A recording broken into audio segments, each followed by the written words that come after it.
for a long time, I didn't feel comfortable in my own skin. Um, and I think maybe that's what led me into fitness and bodybuilding because it was a way of connecting with my body. Um, I don't really, I just felt like there was something missing and there was a disconnect somewhere, but I could never put a finger on it. And it frustrated me. And obviously growing up when you're a young male, you can attribute a lot of what's going on with you to hormones and body chemistry because obviously there's changes when you grow up and stuff.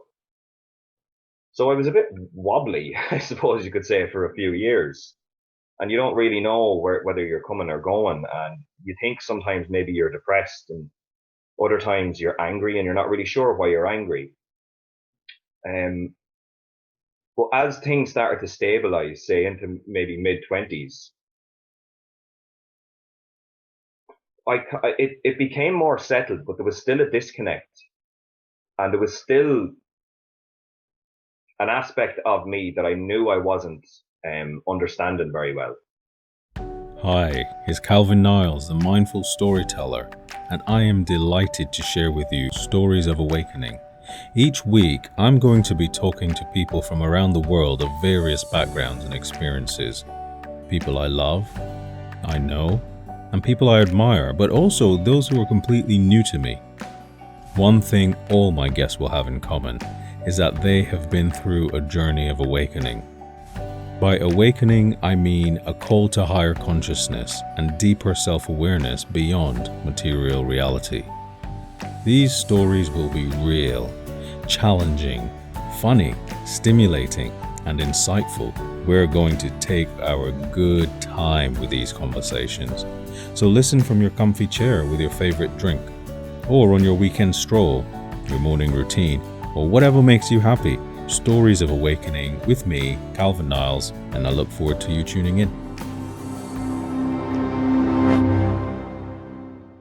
Welcome, Paul Shine, my friend, who's not a million miles away in Ireland, Yeah. who is fairly distant, but has always been close ever since we met on that meditation retreat some years ago. Uh-huh. So thank you for coming on and sharing your story. Thanks for having me. So where did it all begin, Paul? That's the question. Where did it all begin for you, this journey of awakening, this call to higher consciousness? What, Yeah. where did it happen?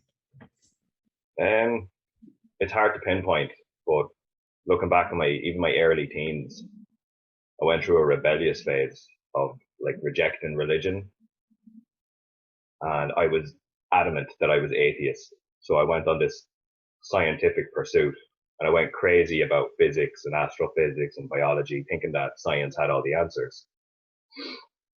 So I learned kind of as much as I could, as much as what was known at the time about the universe and the human body and whatever. It was always a divine curiosity in me that I just constantly followed.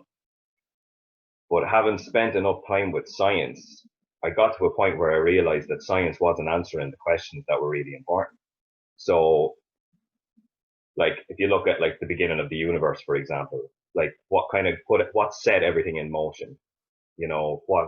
Like science explains the material world, but there's something beyond that that I always sensed that I couldn't really explain or understand. But to kind of close that off, I found spirituality then because that provided something that was more transcendent.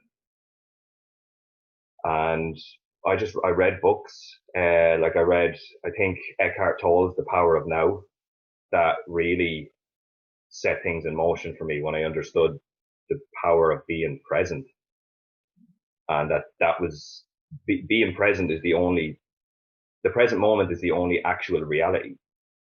And just learning that concept blew my mind that the past doesn't tangibly exist. The past is just an aspect of you, you know, and then the future is another aspect of you, but that doesn't exist either. So the only thing that actually exists right now is the present moment, and all things are happening right now. So it took me a while to kind of wrestle with that. Um, And then I suppose that kind of led into learning about the power you have over your future to a certain degree. And, visualization and manifestation. And yeah, I kind of learned a lot about that for a while. And it gradually, without me even kind of putting heavy intention on it, it gradually spilled over into my day to day life. And I just felt myself, it was a bit hard for a while because I kind of felt myself disconnecting from people, disconnecting from the way I would have lived my life. And the ego started to dissolve. And that was hard because as that was dissolving, I kind of felt there was an emptiness for a while. And then I found Vipassana, and that really helped me connect with my emotional side. Um, I would have dealt with anxiety, growing up, and I would have had serious, like social anxiety, group situations freak me out, public speaking scared the life out of me, and I always held this tension in my body. And Vipassana kind of led me to look inward, but it gave me the technique, because otherwise I was just sitting in silence, not knowing what to do, letting thoughts flow and trying to bring it back to the present moment. But it was all still up in my head. All this was still happening in my head. So Vipassana taught me how to go into the body, and the body, from my experience, is really where your emotions are. Hi, if you're enjoying this conversation, you might like SOAR Book Club. Many similar conversations are happening in SOAR Book Club, a book club for the spiritually curious. If you like spiritual books and community, then why not join SOAR, where we can grow together, learn together in a fun and nurturing environment. Click the link below in the description to find out more about SOAR Book Club or to find out how you can join. It'd be nice to see you there. Yeah, so I don't know. There's so many different avenues and different aspects of awakening. Yeah. But that's kind of like that. That's how it evolved for me. Yeah. And since then, it's been learning. It's been learning theory, because there's so much information out there, and it's also been learning then experientially through your own practices. And then you kind of discover that what you're experiencing, if you spend some time with yourself, what you're experiencing is pretty much the same to a certain degree to what all these spiritual people are explaining in texts and stuff like that. So it's like you're kind of turning to books every now and again just to make sure that you're on the right path, because and things are making sense then as you're moving through your experience. It's like, okay, well, other people are going through what I'm going through, and you feel less alone in the experience then. And Yeah. you get what I'm saying? I do. Yeah. Thank you for sharing that. Yeah. Um, just going back a little bit, Paul, to when you kind of were adamant that you were atheist as a teenager. Hmm. So, um, did you grow up in a religious family? What made you decide, right, I'm atheist now? And I know you said you went down this kind of scientific route. Well, I say atheist now, maybe you've always felt that, but do you remember when you consciously said, that's it, there is no God, and then you went down the scientific route? Do you remember that trigger, what it was that kind of set that motion? Not not specifically. There would have been religious people in my family.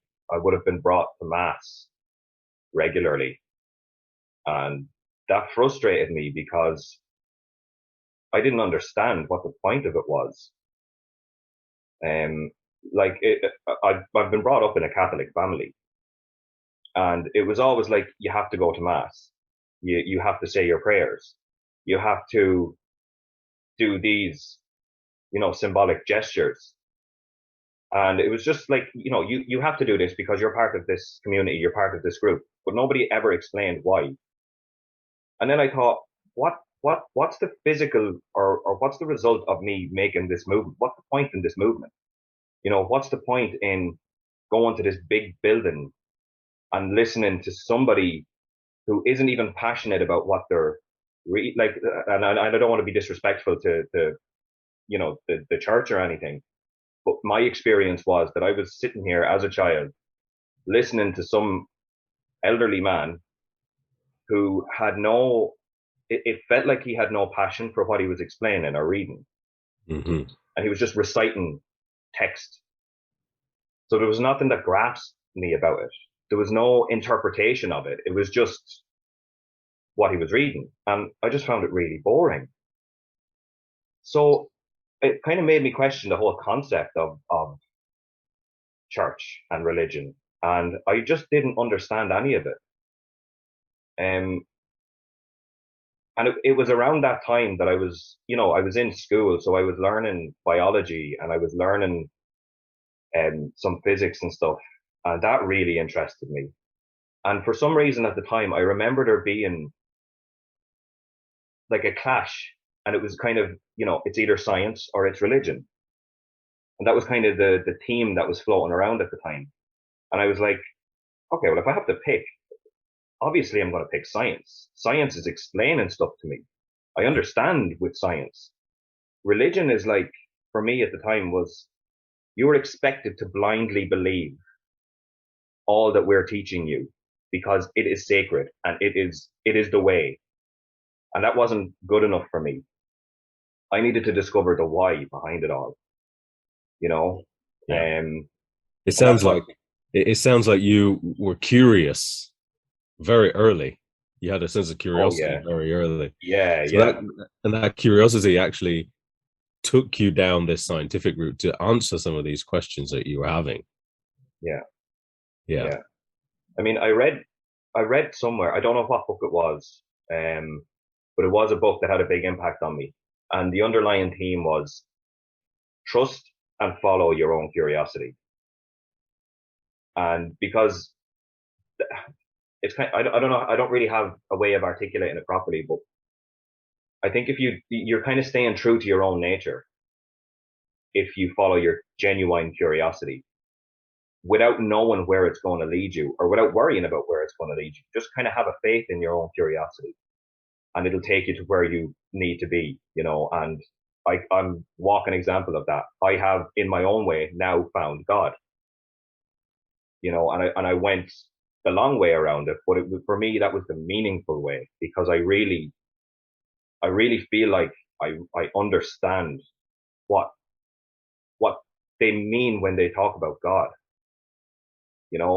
whereas others might just accept what's explained and have like a kind of a surface understanding of it. Um, yeah, so that's kind of been my experience anyway.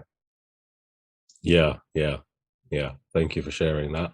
And you're also making me wonder, well, what happened along the way when you weren't satisfied with the answer that science was giving you? And Mm. and I think I'll take my opportunity to say, you said you're not going to decry the church or disrespect the church. I'm not going to decry or disrespect science because I love it. I'm a science boffin in that respect as well.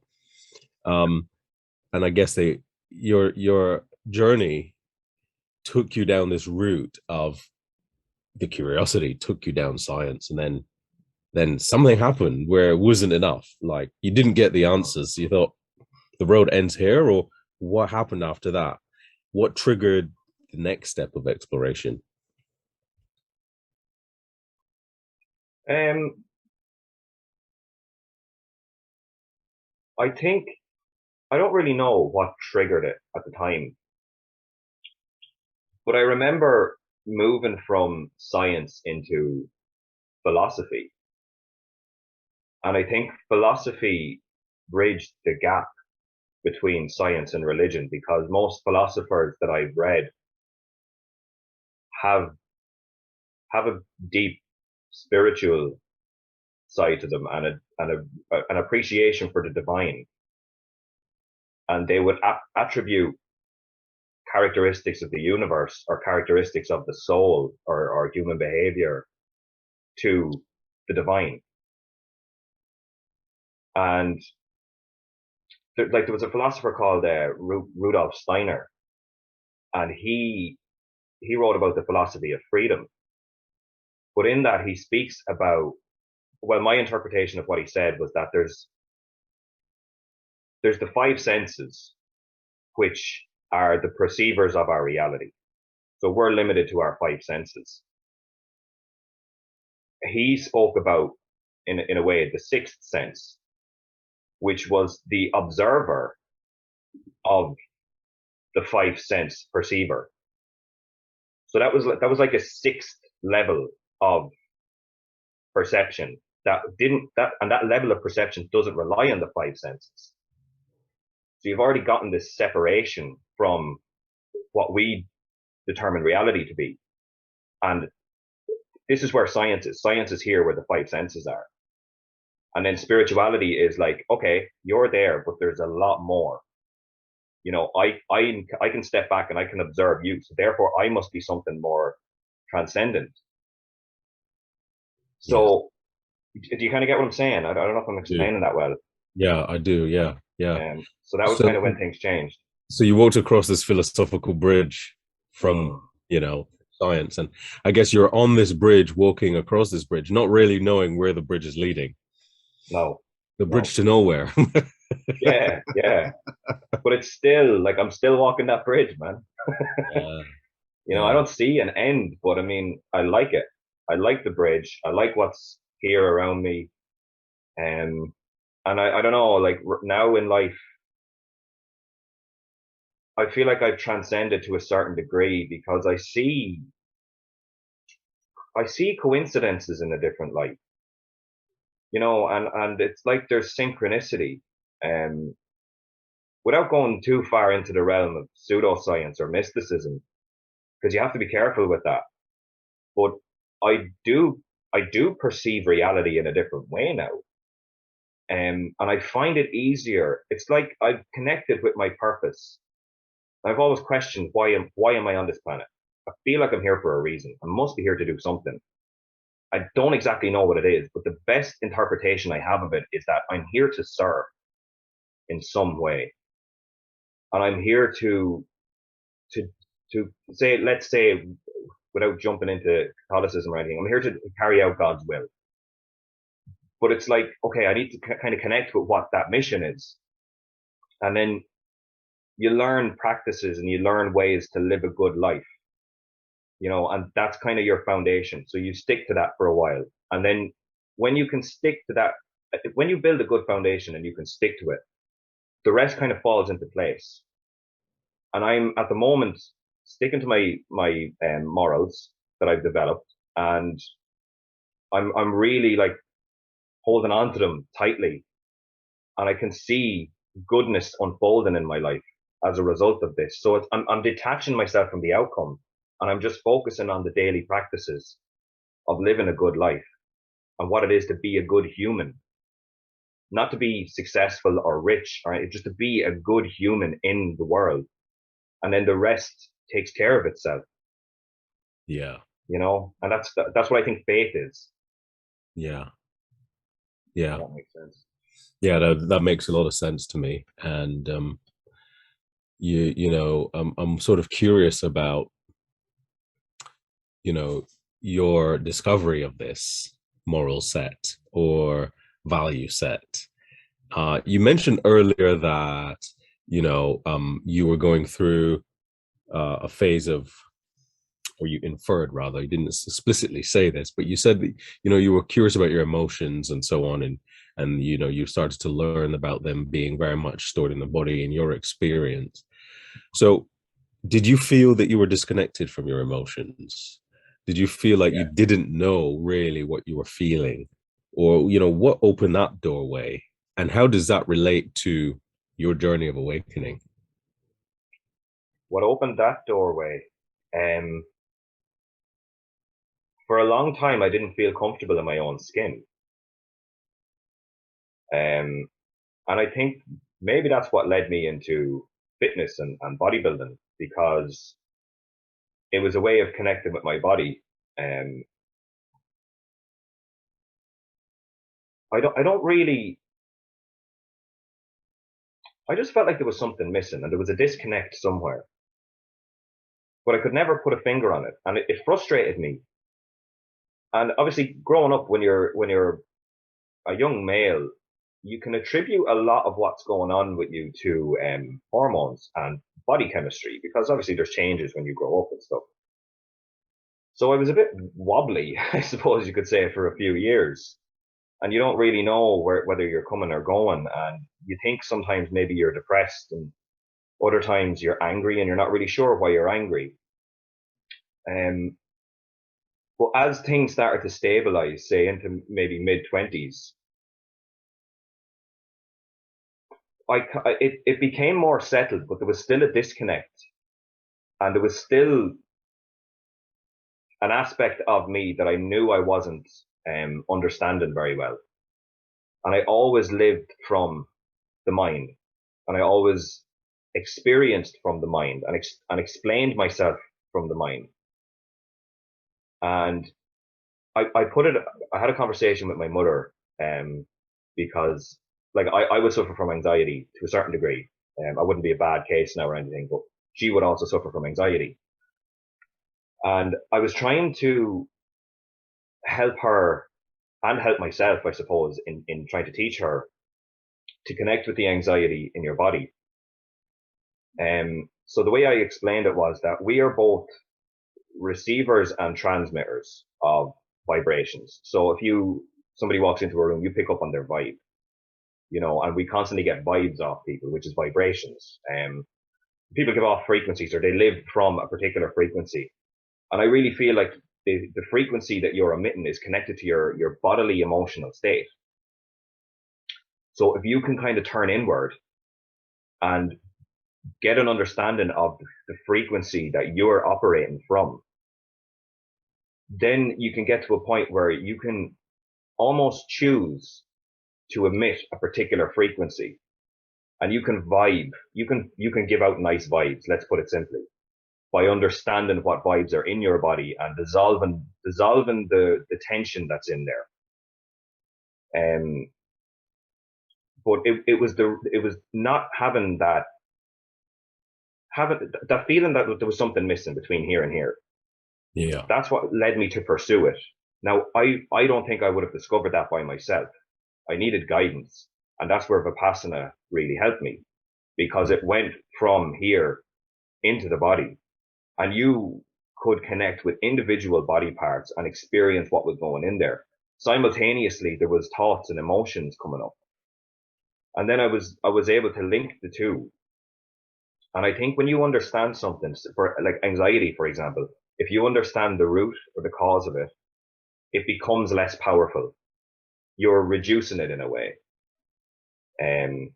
But I don't know if I answered your question very well, but Yeah. Yeah. yeah, No, yeah, I understand where you're coming from there, because I guess, I was wondering how that disconnect showed up in your life. And so I think, you talked about anger, and you talked about depression and not being sure, what am I feeling? yeah, Not even being able to place the feelings at all. yeah, It's like, yeah, and so at this period of time, you were seeking, and you were looking for answers, and there was this constant curiosity in you, which is coming across really strong actually as I'm listening. mm, There's this big fire of curiosity burning. yeah, Then you discovered Vipassana, which is this meditation technique that helped you to connect. I saw you just did like, hair and hair. So it's kind of like yeah, a mind and heart almost yeah, reference in your sign language. yeah. But that's what it felt like, you know? Yeah, yeah, yeah. So that happened, and I think you said that was your mid-20s, was it? Or, where, so that got you to that first whoa moment of there's stuff going on in my body. Can you tell us Yeah, about that first experience where you really, the light went on and you went, wow, there's a lot here? Because it sounds like that's probably one of the ripples of your awakening. I mean, one of these things I've learned so far in these conversations is a lot of people say that their awakenings have been happening in ripples. There's one event, then another, then another. And it sounds like, you've placed a really big one early, and then things kept flowing for you. Is that fair to say? That yours was like, yeah, yeah, yeah, definitely. Well, yeah, for me, I like that way of putting it. I've experienced it in stages. Um, so it's like you have a realization, I remember during Vipassana when I really got into the body, and I have this a lot lately, where I have periods of overwhelming joy,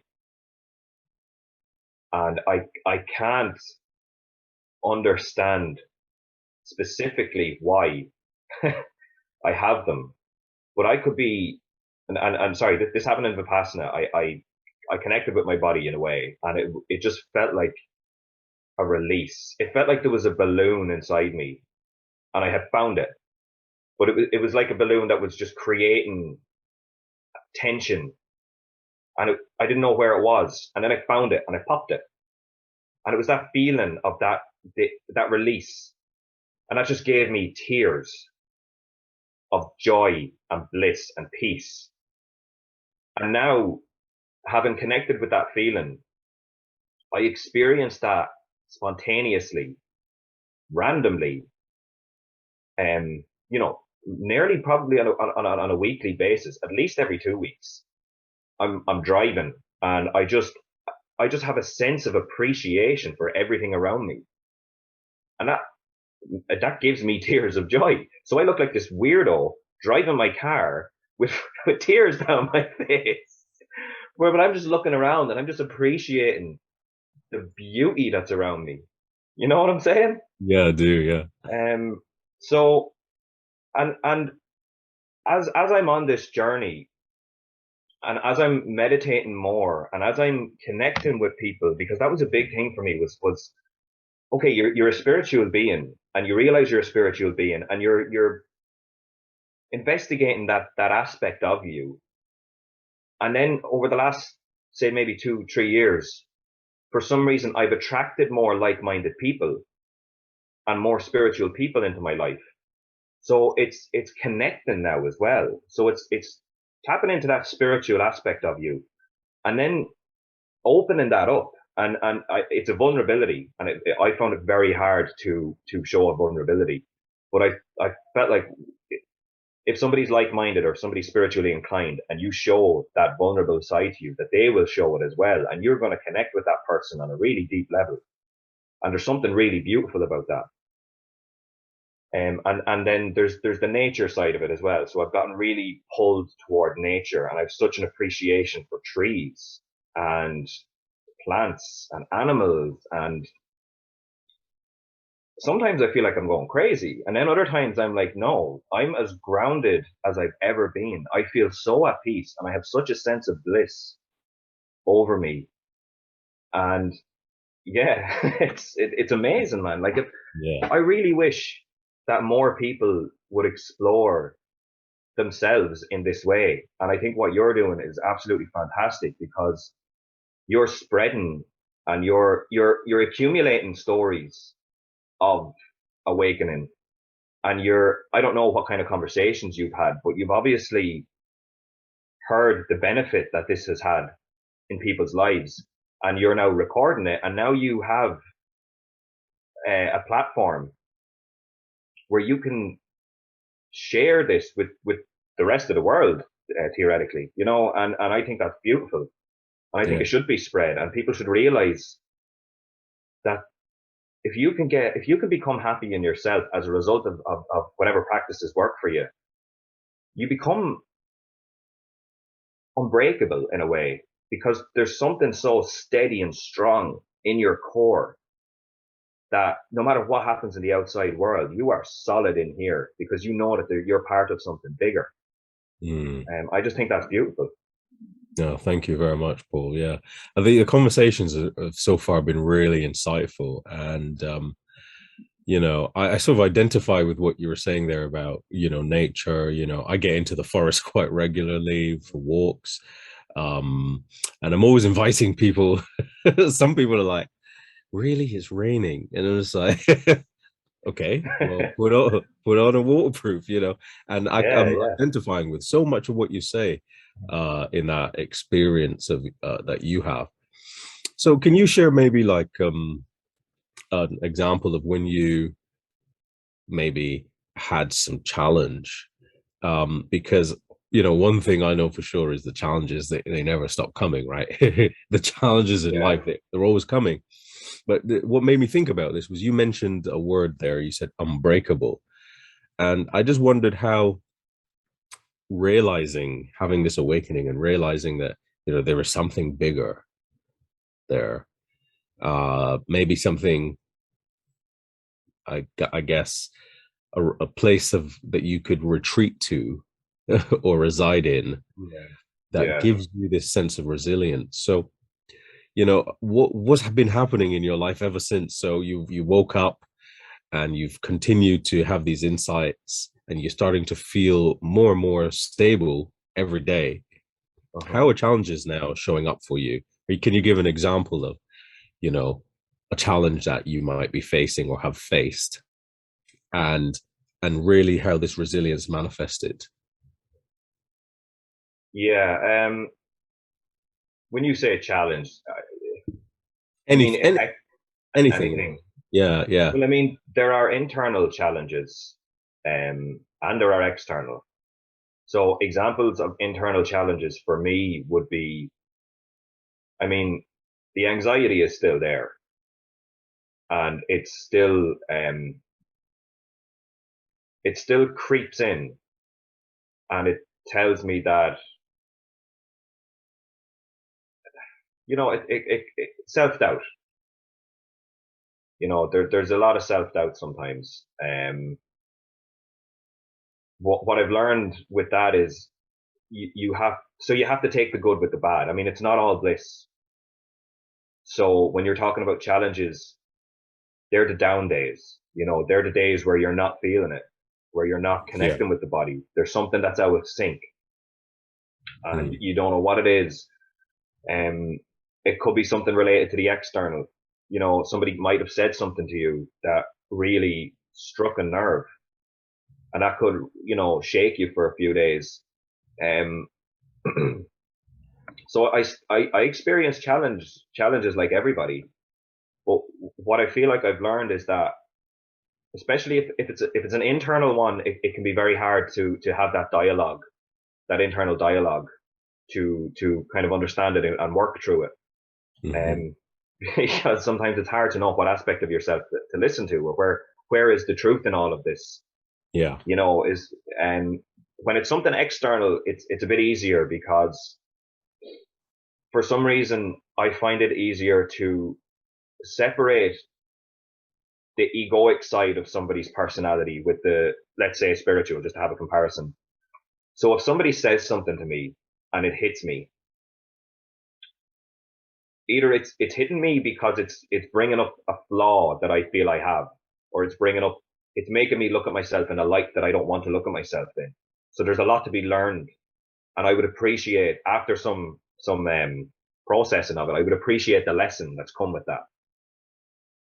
Or if somebody has said something out of spite, I can see that that's an egoic side of them, and that may be a manifestation of something that they've been through.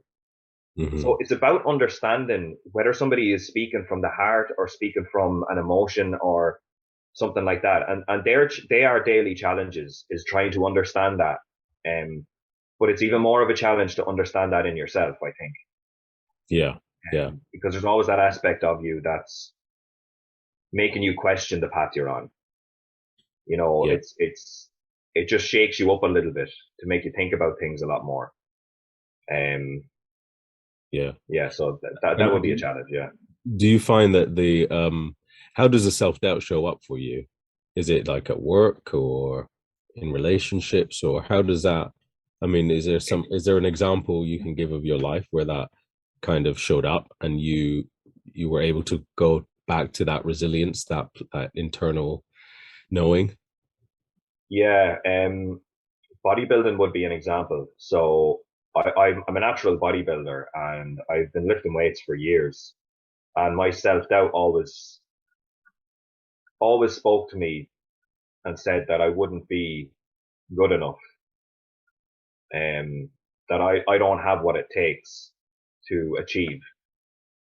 Um, and it got to a point where I listened to it for long enough, and it held me down for long enough that I had enough, and I just tried a different approach, and I tried to separate myself from the doubt and focus and trust in a process. So I learned so for me, and this is an idea I had a while ago, was that there's almost like a mathematical approach to living life.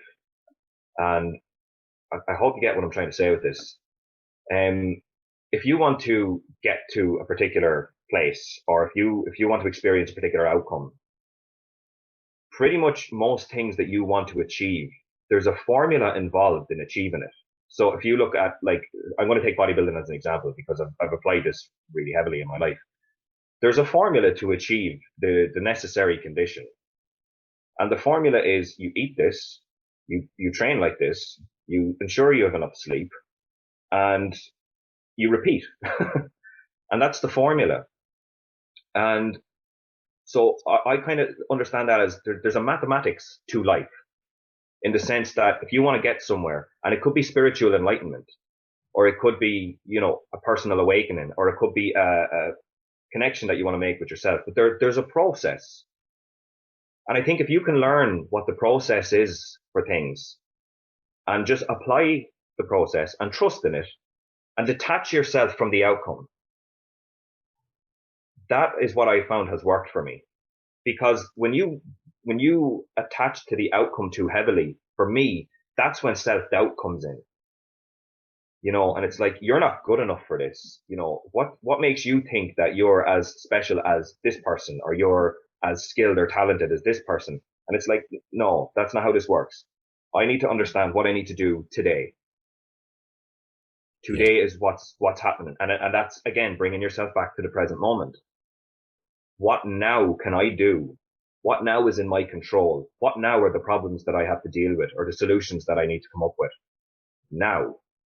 The rest we'll take care of that when it comes. Do you get what I'm saying? Yeah, I Yeah, totally yeah. do. Yeah. Um, And that actually makes and resonates quite a lot actually with me. Um, the bringing yourself back to now, and trusting in one step in front of the other, trusting in that process yeah. that you talked about. Yeah. Wow. So I guess one thing we could maybe finish on is, where are you now? Where did this all bring you to? Um, this Mm. journey, and yeah, what's the present like for Paul Shine? I'm loving life right now, and I feel like I've connected with my purpose. So right now, physically, what I'm doing, I'm still a chef, and I'm enjoying that while it's going on. But for me, it's not the long term solution. So I really want to step into nutrition and lifestyle coaching. So I'm working on that right now. And I always wanted to be a life coach. And I didn't think it could happen. For some reason, I didn't think it could happen. The self-doubt, I'm guessing.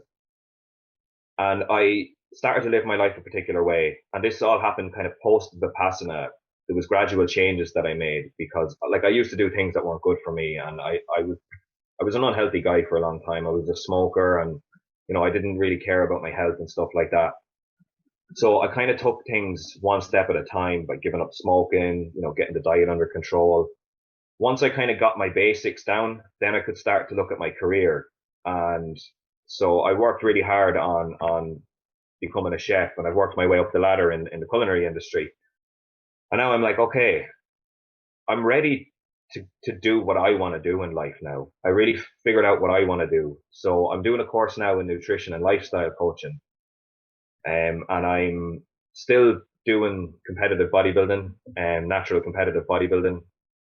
And the next year is going to be tough. I'm doing two courses at the moment, but I really hope that when I'm fully qualified, I'm going to gradually step onto, let's say, the path that I was supposed to be on all along. And I have faith in that, and I'm excited for the future. Yeah, sounds very exciting, and I hope it's very successful, and I hope we can maybe even have another conversation when that Yeah, journey starts. And and you share some more insights from your experiences as well. So Love that. thank you so much for coming on. I guess we just have to watch this space. Yeah, definitely. Thanks for having me, man. I really enjoyed it. Yeah, me too. Thanks. And as I said again, I really love what you're doing, man. So keep doing what you're doing. It's great. Great. More people need to hear about this stuff. More stories need to be shared. 100%. What is most meaningful for you in 2022? Is it healing and forgiveness? Is it love and belonging? Or maybe it's the courage to be and to act. SOAR Book Club has all of this for you. If you want to read more and need accountability to keep you moving forward in your already busy life, are you looking for inspiration to develop your spiritual awareness? Maybe you want to be part of a positive community during these uncertain times, or connect with like-minded people who love stories and books. Then join SOAR Book Club. Hop on board. The train is about to leave the station, and I would love to have you on the journey with me. So click the link below to join. That's SOAR Book Club with me, Calvin Niles. I hope to see you there.